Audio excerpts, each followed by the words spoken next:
Alright, now that we have our front on, we're going to take the jack back here. Get the back of this thing jacked up.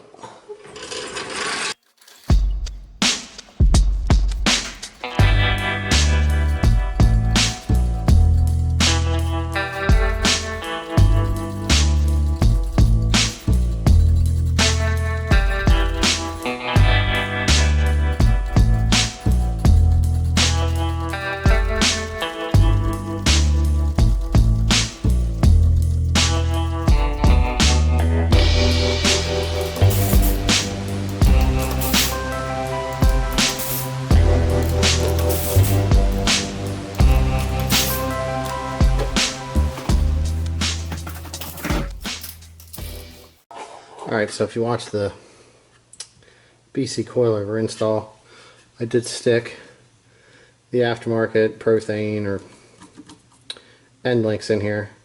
So they're not OEM, so I can't really help you if you have OEM. I think they're like 13s on the top and the bottom, and I usually run a socket through to get them. So these I believe are 14s on the top and the bottom, and I'll get them off here. Alright, so sometimes if these are a straight enough angle, depending on the ride height of the car or the length of these, it'll be more straight down.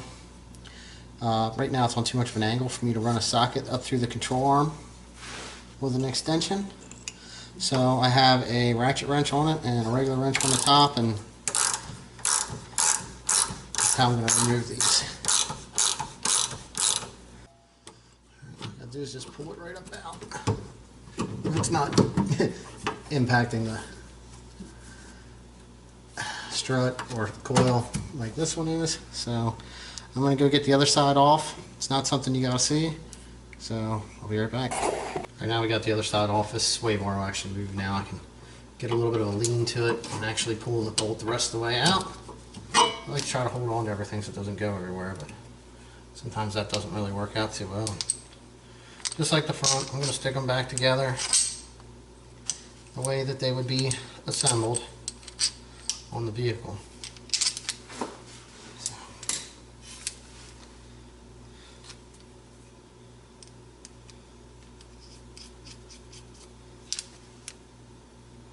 I got both of them actually, there we go. Now to get these bolts that hold the sway bar on off.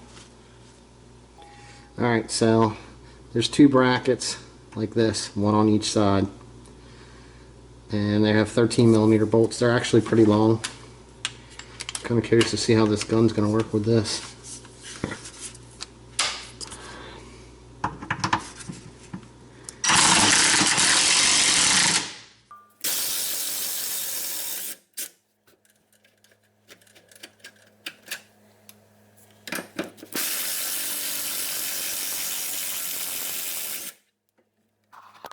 Alright, there's that.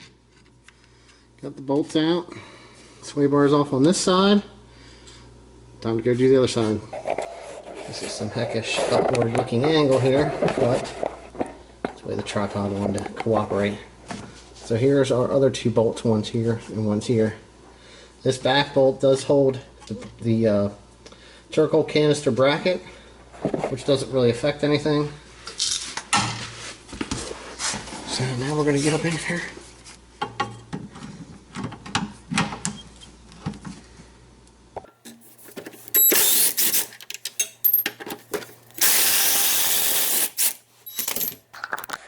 Alright, there's the sway bar. Totally removed. Alright, side by side comparison here.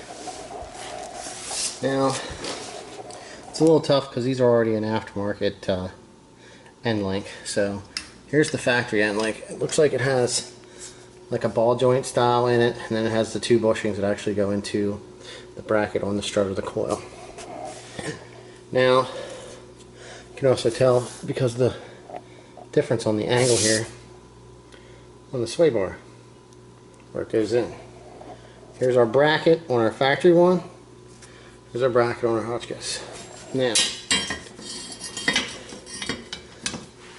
The only thing that I'm curious about is going to be difference in clearance with my exhaust because of this pipe, so we'll have to figure that out. But I'm trying to get this sitting side by side here so you can actually see. Here we go. Look at that difference. Look how much wider that one is. And basically what a sway bar is it's your side to side spring to help keep the car level when you're going around a corner and to keep the tires planted at the same time. So we got that now. We need to remove these right here on both sides.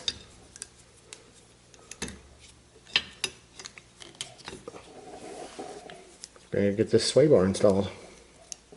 Alright, I'm going to kind of do what I did in the front. I'm going to probably kick my leg over here since I'm by myself. I'm going to lift this up and I'm going to get these bolts started over here.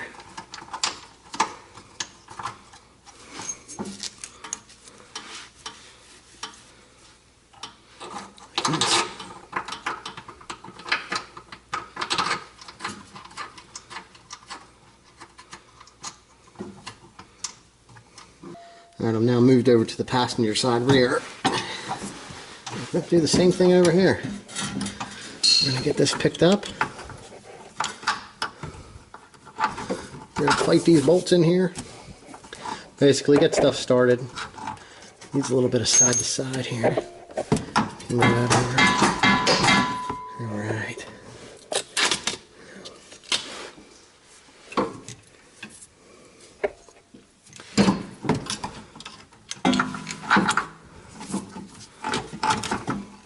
Alright, I just realized something now that this is the first time I'm installing this.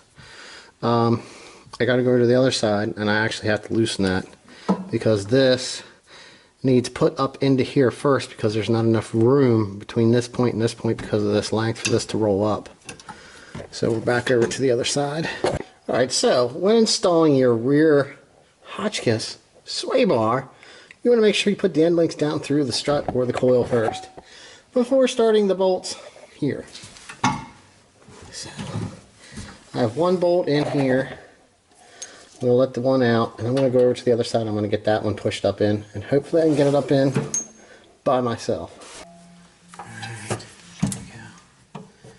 It's working.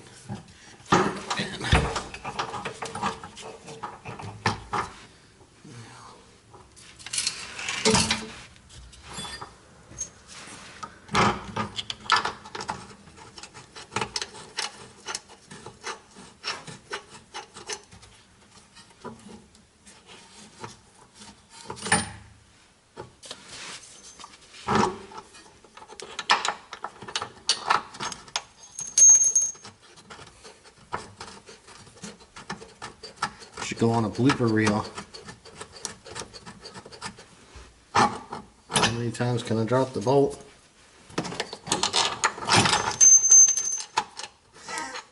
Exactly, look at that.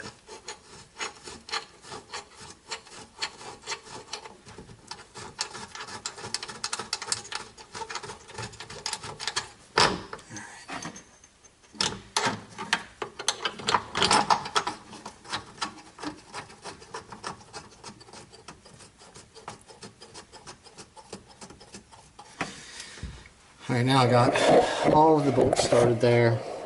These are stuck down in our end link piece here. And we're going to get those started and then we're going to tighten these up on both sides in the back. Alright. So I've already got the other side on. I'm putting this side on. So this bolt here I need to tighten up some. But we got our lower bushing and our washer and our nut. We're reassembling this. I didn't check to see what size they are yet. So here's a 14, which I know it's not it.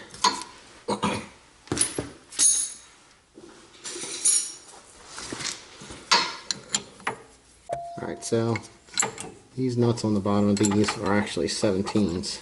So I don't have a ratchet wrench in the tool bag because I don't usually work in this garage. But I'm going to get this thing tightened up. Alright, I got this side tight and I tightened up the driver's side. Now we're going to tighten up the actual sway bar bracket to the frame.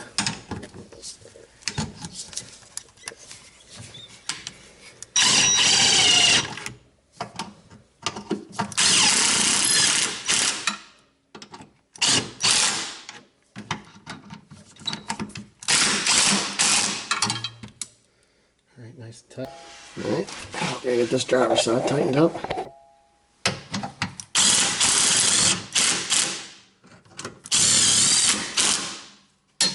Alright, there we go, fully installed. Looks like it's going to be a little tighter here maybe than the factory one. Hopefully it settles in. The worst part is I won't be able to test drive this because of that front bolt. But here, they even give you a pretty little sticker here on the side. So alright, got them installed. Thanks for watching. Like and subscribe. I got a couple other things I'm going to do to this, which is why I didn't install the wheels. And you'll see that next video. Bye.